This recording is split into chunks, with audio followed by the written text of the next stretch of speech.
Alhamdulillahi wahdah alladzi sadaqa wa'dah wa nasara 'abdah wa 'azza jundah wa hazama al-ahzaba wahdah.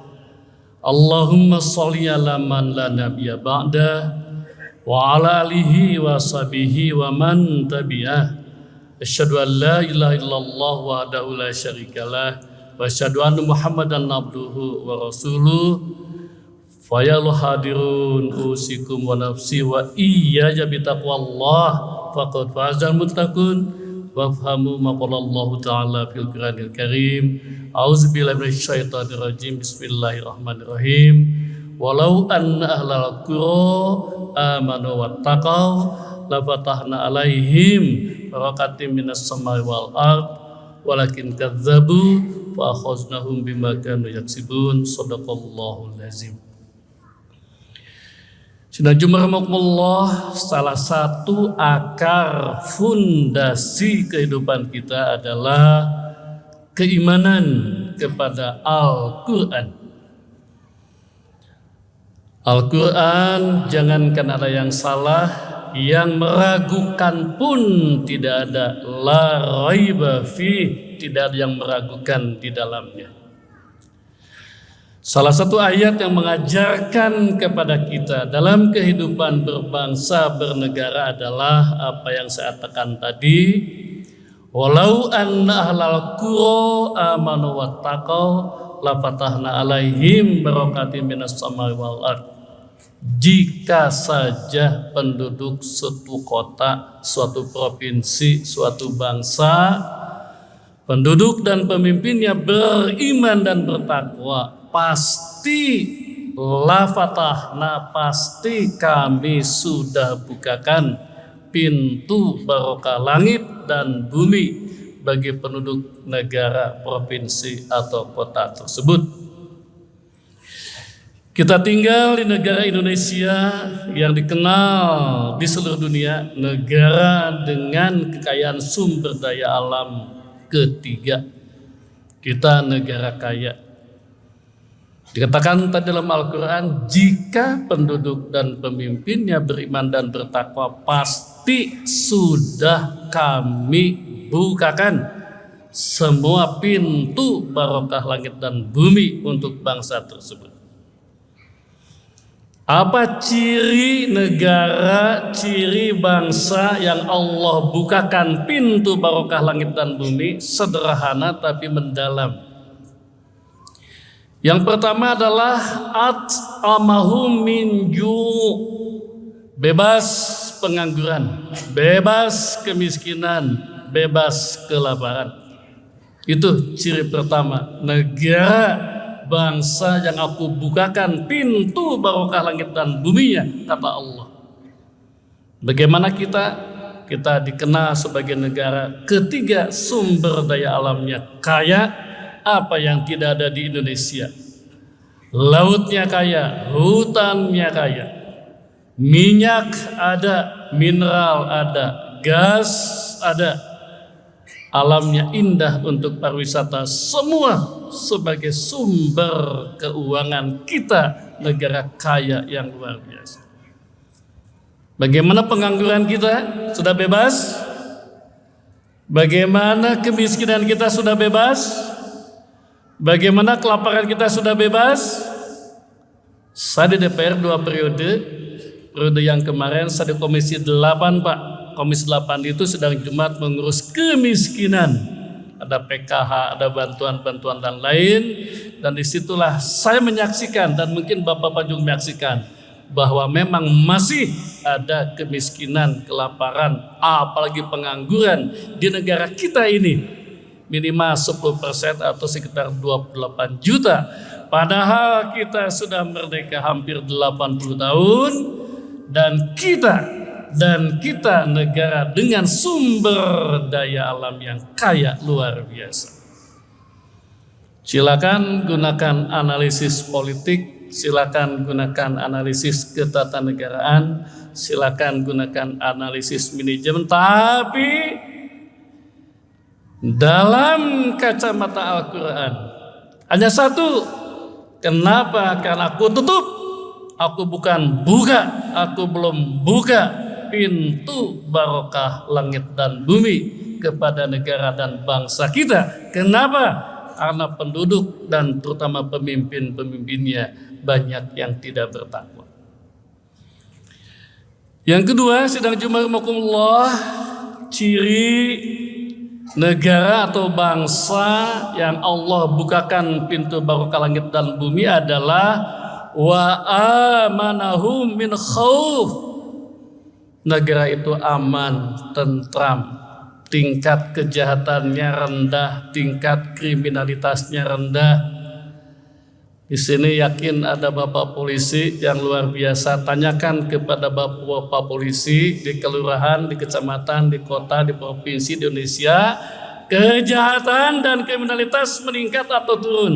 Jawabannya adalah meningkat. Meningkat apanya? Jumlahnya dan kualitasnya. Anak SD saja sekarang bisa bunuh, cemburu kepada pacar bisa bunuh, suami bisa bunuh istri, istri bunuh suami, anak bunuh ibu, ibu bunuh anaknya, bapaknya, besan saling bunuh, mertua bunuh menantu. Dan dulu kalau membunuh cukup membunuh saja, sekarang dikuliti, dicincang dan lain-lain. Silakan gunakan analisis apa-apa, tapi kalau kita hanya menggunakan Al-Quran, aku cabut barokah langit dan bumi. Kenapa? Karena penduduknya, terutama para pemimpinnya, banyak yang tidak bertakwa. Dan Jumakumullah, saya di DPR, selain di komisi, juga di badan legislasi. Di DPR sekarang kemarin ada undang-undang namanya hebat, pembinaan ideologi Pancasila, tapi di sana pendidikan agama mau dicabut dan saya melawannya. Tapi di sana iman dan takwa mau dicabut dan kami melawannya. Iman dan takwa sebagai dasar dibukanya pintu barokah langit dan bumi, tapi dalam undang-undang mau dicabut.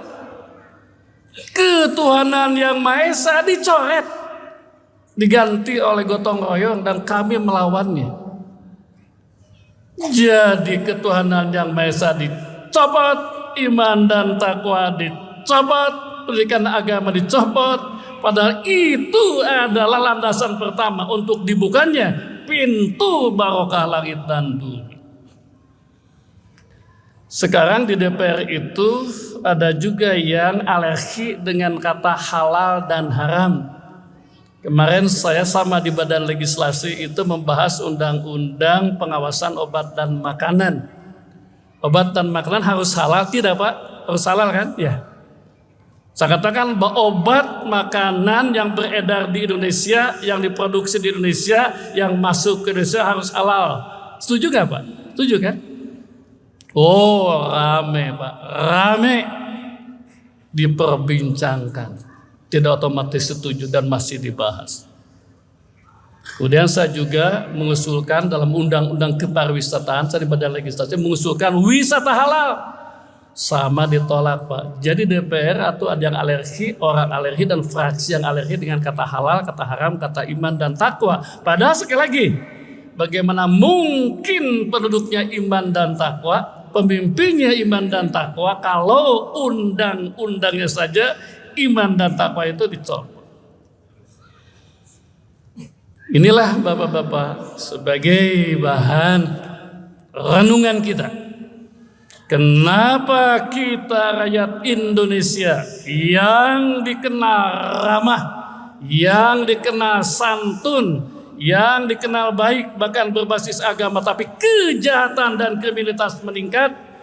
Karena aku, kata Allah, cabut barokah di negeri itu. Kenapa di Indonesia yang sumber daya alamnya kaya, tapi masih banyak pengangguran, kemiskinan dan kelaparan? Kata Allah, aku cabut pintu barokah langit dan bumi. Kenapa? Karena rakyatnya, terutama pemimpinnya, banyak yang tidak bertakwa.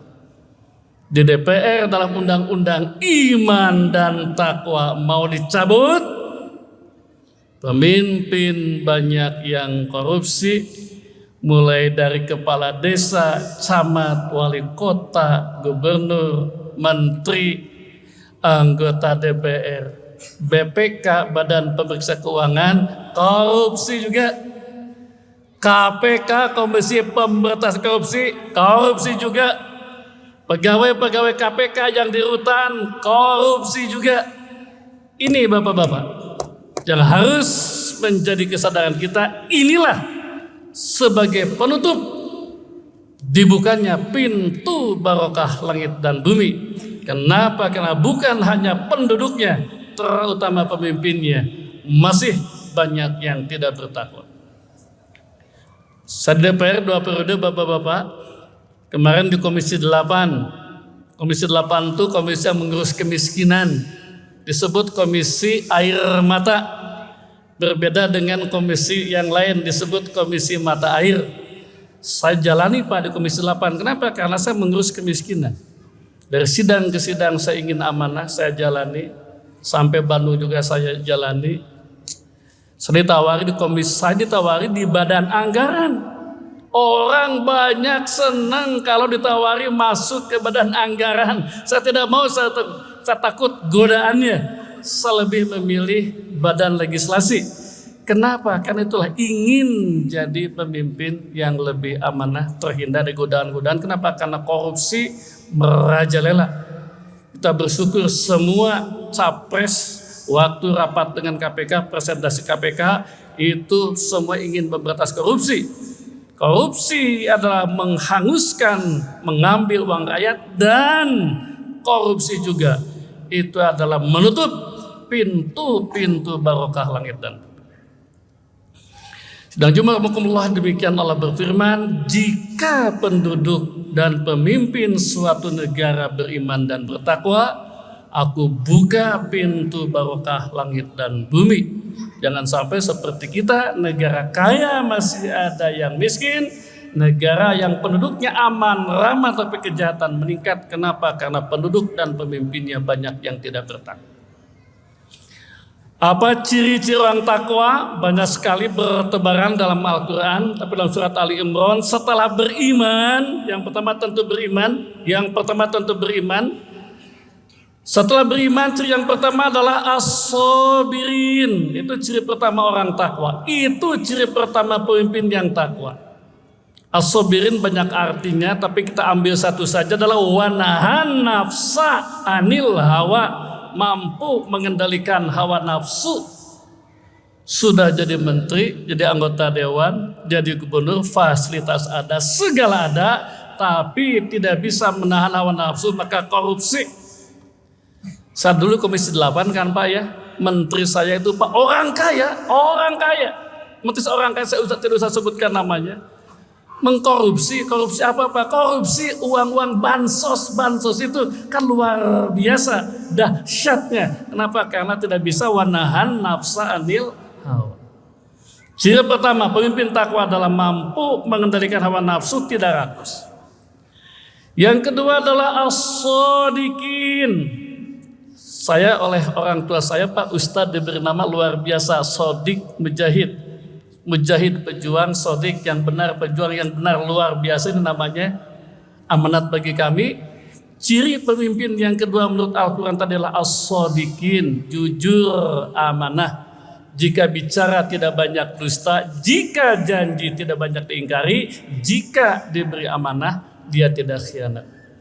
Saya berusaha untuk yang anggota dewan yang amanah di Jakarta. Saya terus hadiri sidang per sidang. Saksinya adalah ajudan saya, teman-teman saya. Banyak orang bolos-bolos sidang. Di Bandung saya Jumat, Sabtu, Minggu, seringnya Sabtu, Minggu saya terus bertemu dengan masyarakat.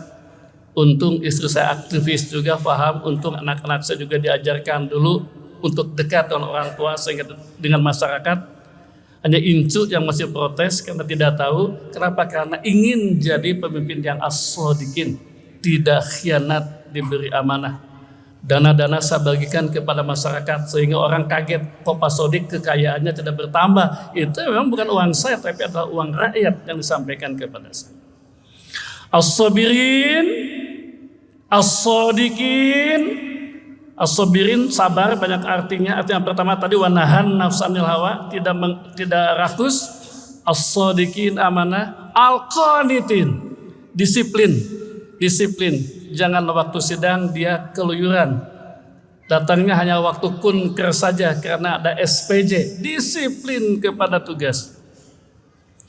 Setelah al-qanitin adalah al-munfikin, orang yang biasa infak. Dia punya kepedulian, peduli kepada istri, kepada suami, kepada anak, kepada tetangga, kepada kaum miskin. Kalau pemimpin tentu pedulinya adalah kepada rakyat, bukan hanya untuk memperkaya diri sendiri atau memperkaya grupnya saja, grup usahanya saja, tapi adalah dia peduli kepada rakyat. As-sabirin, as-sadiqin, al-qanitin, al-munfikin, dan yang kelima adalah al-mustaghfirin bil ashar.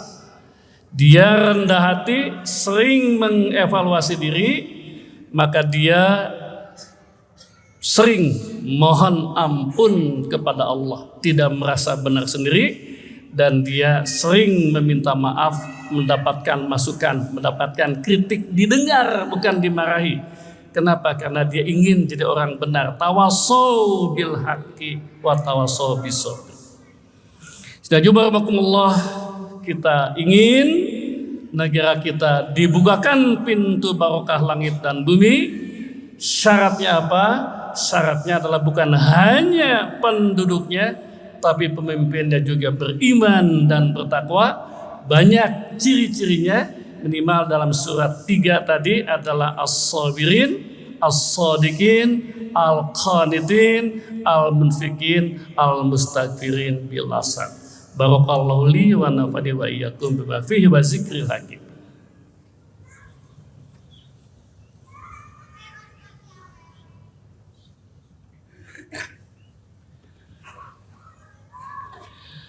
Alhamdulillahi rabbil alamin wa bihi nasta'inu ala umuri dunya waddin wassalatu wassalamu ala asrofil anbiya'i mursalin sayyidina Muhammadin wa ala alihi wa sahbihi ajmain. Dan jumrahakumullah, tentu rakyat agak kesulitan untuk menasehati pemimpin, tapi boleh mengkritiknya, kita negara demokrasi, mengingatkan. Tapi ada satu cara juga yang sangat penting, kita adalah negara demokrasi. Maka selain kita mengkritik, berikan masukan, menasehati, maka jangan lupa kita negara demokrasi ada momentum untuk memilih presiden-presiden itu, yakni pada pemilihan umum nanti.